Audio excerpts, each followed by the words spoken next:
এখানে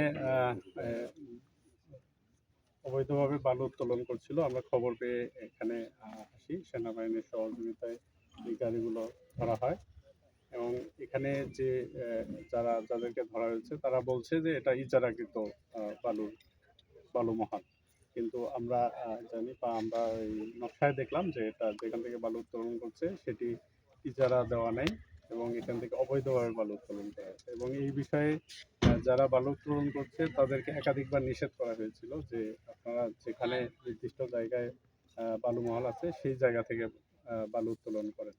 তো তারপরও শোনেনি। তো আজকে আমরা এখানে 8টি গাড়ি পেয়েছি, এই 8টি গাড়িকে জব্দ করা হচ্ছে এবং এই যারা বালু উত্তোলন করছে তাদের বিরুদ্ধে নিয়মিত মামলা করা হচ্ছে।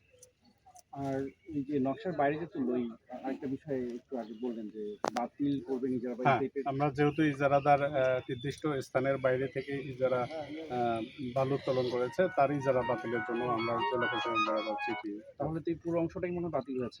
এই পয়েন্টটা এটা 13 বা 14 নম্বর পয়েন্ট, এটা পুরোটাই ইজারা বাতিল হবে। বাতিলের জন্য আমরা লিখব।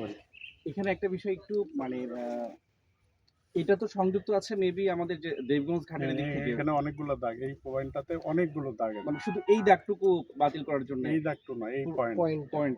আচ্ছা।